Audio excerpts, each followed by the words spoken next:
احمد. و علیکم و رحمت الله و برکاته استاد. و علیکم السلام و رحمت الله و برکاته. استاد امی پیدایش دین اسلام یکم تا در ما معلومات میدادین کدام سالها را در بر میگرفتن پیدایش دین اسلام؟ مقصد که امی پیامبر صلی الله علیه و سلام 570 تولد شده است. انا که پیدایش دین اسلام در کدام سالها پیدا شده؟ مقصد 610 باشه یا که بعد 40 سالda در 40 بعد سال میشه. پیغمبر خدا صلی الله علیه و سلام مقصد که امی چی شفن پیغمبریش چی کرده که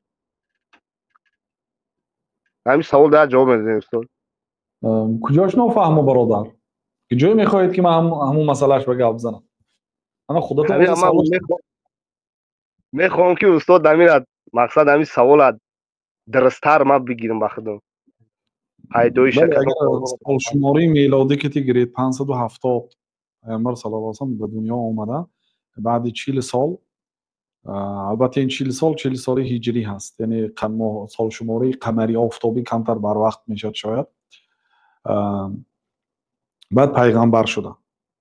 وقتی که پیغمبر شدن، پیش از پیغمبر شدنشان الکی خواب میدیدند شبانه 6 ماه همین حادثه شدگی است.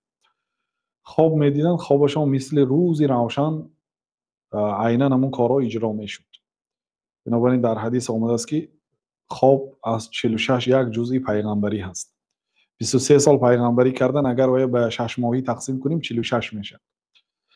از 46 یک جزئی پیغمبری هست.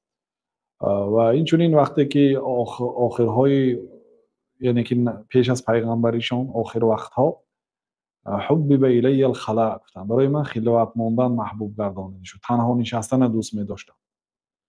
بعد به غار حرا می رفتن. در شهر مکه بیرون از جای زیستی مردم به یک کوه می رفتن. در بالای کوه یک غار حرا بود. غار حرا در آمده همونجا خودشون الله تعالی رو پرستش میکردن. پیامبر صلی الله علیه و سلم پیش از پیغمبری هم مشرک نبودن. مثل مردم عرب بت عبادت نمیکردن، هیکل پرستش نمیکردن، یگان مراتب دروغ گفتگی نبودن، یگان گناه کردگی نبودن، عرق نوشیدگی نبودن، بت پرستش کردگی نبودن. در زمانی که علی پیغمبر نبودن، علم هم نداشتن، سواد هم نداشتن و این کارهای گنده کرده هم نبودن، بلکه در بین قوم محمد الامین گفته شهرت پیدا کردن. بعد وقتی که یک روزی در آنجا نشسته بودند به نزدشان جبریل آمد و اومده پیامبر صلی الله علیه و سلم رو گفت که اقرا، یعنی 5 آیه اولی اقرا نازل شد. در همونجا پیغمبر شدند. ترسیدند این چی چیزی بود، این من دیوانگی رسید. ترسیدند، اومدن به خانه ترسان و لرزان. حضرت خدیجه مادر مومنین ها بالاهاشان را پوشیدند، گرم کردند و نوفل گفتنی یک پسر عمک داشت، او عالمی نصرانی بود و یک گرفته آمد. گفت که گوش کن از برادرت، از پسری برادرت گوش کن، این جیانه گوش کن. چی میگوید؟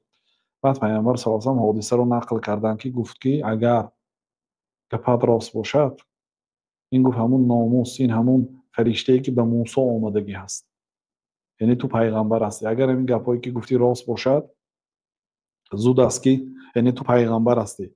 و اگر من زنده باشم، روزی که قوم تو را از این شهرت بیرون میکند، من در اون روزها تو را یاری میدهم، یعنی من جانبدار از تو میشم، طرفدار تو میشم روزی که اهل مکه تو را از شهرت بیرون میکنند. بعد پیامبر صلی الله علیه و سلم حیران شدن، گفتن آخه پیغمبر نخواد آدمو برارد به جای احترام و حرمت و مخرجی هم، حالی آنها منم برآوردنی هم هستن، از شهرم بیرون میکنن.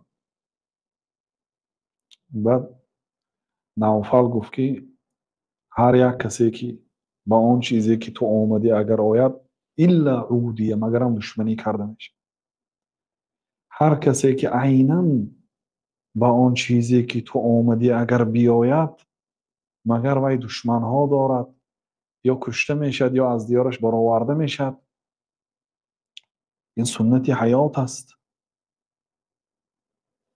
خلاصه نوفل آمده آگاه کرد که این عیناً همون چیزی که به این محمد آمده است، به موسی و دیگر پیغمبرها آمده است، یعنی جبریل است. این وحی آمده است، این پیغمبر است گفت. خلاصه همین این اولین روزهایی که پیامبر صلی الله علیه و سلم پیغمبر شدن. بعد وقتی که حضرت خدیجه این سخنان را شنیدن، اولین شده اسلام قبول کردن. بعد حضرت ابوبکر اسلام قبول کردن، دوستی پیامبر صلی الله علیه و سلم بودن. حضرت ابوبکر هم در زمان جاهلیتش، یعنی پیش از آمدن اسلام، یگان مراتب دروغ گفتگی نبود، عرق نوشیدگی نبود، یگان مراتب بت عبادت کردگی نبود. حضرت ابراهیم از جمله یکه پرستان بودن در ملت ابراهیم علیه السلام بودن. صحابگانی که کم انگشت شمار بعضی مورخان نامشون در کتاب آوردگی هستن، اونا مشرک نبودن، از جمله ابوبکر. حضرت ابوبکر هم در زمان جاهلیتشان، یعنی پیش از آمدن دین اسلام، شخصی پاک بودن. حضرت ابوبکر دوم شده قبول کردن. بعضی مورخا همین نوفل هم از جمله بر وقت اسلام قبول کردگان میگویند. لیکن بعضی هم میگن که ما ندیدیم اسلامش. فقط یک جمله گپ گفت که اگر من گفت پیر بود حضرت خدیجه ممکن بعد همین حادثه، یعنی بعد پیغمبر شدن چند روز نیستاده نوفل از دنیا گذشت. یعنی آیا نوفل لا اله الا الله محمد رسول الله گفت یا نه ما نمیدونیم، لیکن گفته بود که کاش اگر من زنده می بودم، روزی که مردم تو رو از این شهرت بیرون میکنن، من همون روزا طرفداری از تو میکنم گفته بود. اگر من زنده باشم جانبداری تو میشدم گفته بود. لیکن اون روز به نرسیده، وای علاقه حس میکرد که وفات میکنه، برای اینکه چند روز نگذشته وفات کرد، پیر بود. بعد حضرت ابوبکر قبول کردن. حضرت علی در خانه پیامبر صلی الله علیه و سلم تربیت میافتند. حضرت علی، حضرت زید ابن حارثه پسرخوانده پیامبر صلی الله علیه و سلم بود، همچون پسرش بود، وای قبول کرد. همین خیل یک کس قبول میکرد. یگان آدمی که به خودشان نزدیک هستند، گپ گوش میکند، پیامبر صلی الله علیه و سلم قبول دارد، دعوت میکرد. حضرت ابوبکر هم دعوت شروع کردن. همین 10 یاران بهشتی 5 نفرش در دست ابوبکر اسلام قبول کرده است. حضرت عثمان از جمله. سه سببگار اسلام حضرت عثمان رضی الله عنه حضرت ابوبکر هستند. ابوبکر شروع کردن، خدیجه شروع کردن، حضرت علی شروع کردن، زید ابن حارثه، اینا هم دعوت میکردن. یعنی یک پیغمبر صلی الله علیه و سلم دعوت نمیکردن، همه هر کس حرکت میکرد شناسهای خود و نزدیکان خود دعوت کنه. دعوت سری بود، خاصتا در ابتدای اسلام پنهانی دعوت میکردن. صحبت هم کنن در خانه یگان کس جمع شده پنهانی، یعنی مشرکان نفهمد، سردارای قریش فهمد چی بود دعوت، یعنی آشکارا اجازت نبود. یعنی دین مقدس اسلام به آسانی به همه جا نرسیده است. حاضر هم مثلا آشکارا دعوت کرده نمیشه در بسیاری از منطقه های دنیا. آشکارا که دعوت کرده یا قتل است یا زندان است. چون که او ببینید نوفل چی گفت، هر کسی که به آن چیزی که تو آمدی اگر آید، یعنی هر کسی که به همین دینی که تو دعوت میکنی اگر دعوت کند و به عذاب گرفتار میشه.